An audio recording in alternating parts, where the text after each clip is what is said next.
This is what they call a disappearing propeller boat. They were built in Muskoka in the 20s and 30s and 40s, right into the 50s. They're very unusual. They were a very economical boat. Affordable, cheap to run, single cylinder. Some had twins in them. Most of them had a single cylinder putt engine, and they had what they call a device. So this has a little skeg underneath. So if you came anywhere near a rock and hit the rock, it cantilevers the propeller up into this device. Or you could do it manually. This almost works as a neutral. So you lift the prop up into the boat, you could actually run the engine without going anywhere. And if you wanted to start off slowly, you just let it down slowly, a little bit of the prop at a time, if you want to ease out of a harbor. So they were fabulous in rough water. You couldn't hit a rock. Very safe, economical and cheap to run, affordable. And there's a Dippy ad with 17 adults in one of these. They were you could pack 6, 8, 10 people, all your gear in them, and make it out to an island very affordably. They were built over a 40 or 50-year span. One of the most longest life of any boat made in Muskoka. And what are you doing to this one then? This one we're just freshening up. We scraped and cleaned the bilges, sealed them all up. It was starting to get a little loose and it needed varnish bad. It had got banged up over the years and the gunnels were loosening up. They're all little strips, individual strips of wood. And from banging, and because they hang out so far, from banging and knocking over the years, they were all coming loose. So we just refastened. They're all the original gunnels, but we refastened them, cleaned up the edges where it had been dinged and pranged. These boats were a price boat. There's no metal trim on them for protection. They were a very affordable boat, kind of your poor man's Muskoka boat. So this is just what we're just cleaning up. 3 or 4 coats of varnish, shine it up, seal the grain, and it's good for another 10 or 15 years. Okay. Hey, what do you mean by you seal the bilges? What does that mean? Well, all the paint was coming off, and the bilge. First of all, these are an open crank engine. Mm-hmm. To grease it, you tighten up these grease cups on the dash, mm-hmm. and that forces grease down the tube into your bearings. So there's just a bushing on the front and back of the crank. There's no sump, no oil. Every once in a while, just the customer gets the feel of it. You know that every 5 or 10 minutes you give it another little half turn on the grease cup and force a little more oil into the main bearing on the crank. I'll be done. These are a very, very basic engine. The throttle advance, the mag advance is done by ear, depending on what octane gas you happen to get. You set it yourself till it kind of runs right and doesn't ping. So they're very greasy, oily. They throw oil and gas all in the bilge. So they're actually kind of a dirty engine as far as the bilges go. So every once in a while you got to scrape the bilges out and get rid of all the loose stuff and the oil and grease and gas, and just seal the wood with a little bit of thin varnish to keep the wood from deteriorating. This as you see, this has a wooden coil, make and break ignition system. There's your grease cups. One's for the front main bearing, one's for the back main bearing. This engine was developed and made before they had fuel pumps. So the fuel tank is installed higher, right up tight to the deck. So the pressure of the fuel runs through gravity to the metering system. So this turns your fuel on and off. Otherwise, if you left the fuel on, it would just drip into the bilge. These are the forerunner of a carburetor. It's a metering system. You can actually set it a little bit. It's kind of like a carburetor, but it's not. It runs full speed all the time. There is no throttle on this. The engine is wide open through the metering system at all times. And to control RPM, you do it with the mag or spark advance. If you get really good with one of these, you can actually kill the engine, and just before it stops, turn the ignition on again, and you can make them run backwards. The actual engine will actually run in both rotations. And a good guy on a dippy or a one-lunger, as they're called, can actually catch it, shut it off and catch it just when it's about to stop, and it'll kick backwards and it'll run backwards, and you actually got reverse. So it's about as basic an engine as as was ever developed. Almost every good machine shop in North America made them. They were simple to make. They powered everything.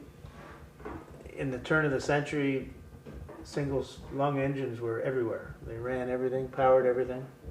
Just a great, reliable engine, but very basic. They're a little bit dirty and on the greasy and oily side because things just run out of them. To start these engines, again, this is just a metering system. This one's kind of dirty from sanding and working on the boat. But what you do is, this is called a primer cup. With a little ketchup bottle squirt thing of fuel, you fill up this primer cup, and then you pull the flywheel back to where there's suction, and you suck it in. I can make it, I'll get it around here.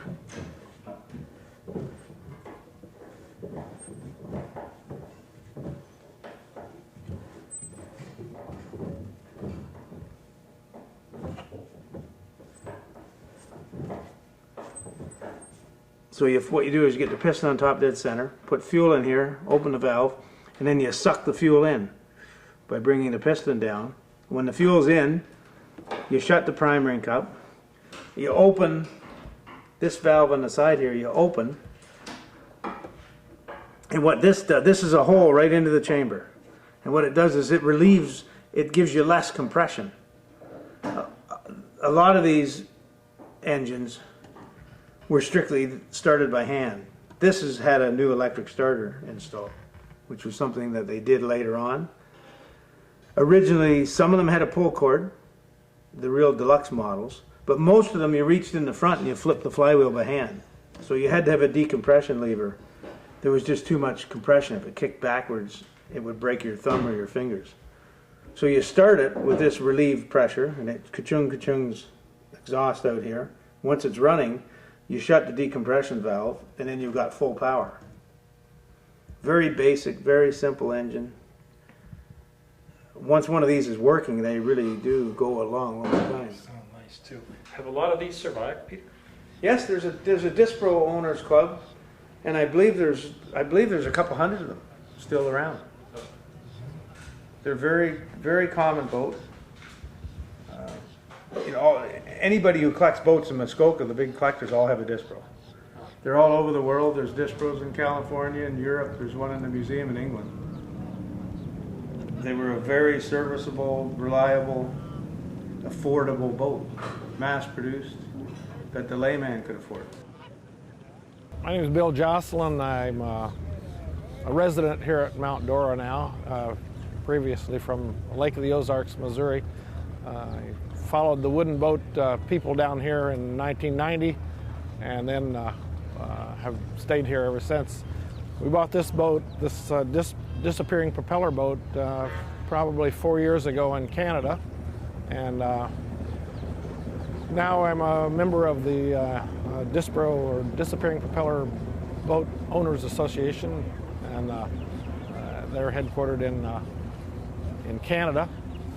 And let's see, we have here in Mount Dora, we have 6 of these boats, so we're probably the biggest concentration of them in the States, I think, on one lake. And we use them here for cruising through the jungle rivers where the bigger boats aren't very usable. And so we do these every month or two. We'll do 2 or 3 cruises through the jungles, and but they are, as advertised, the best little motorboat afloat. What's the year of your boat? Where was it made? It's a 1952 Gravette built by Gravette Boats in Gravenhurst, Ontario.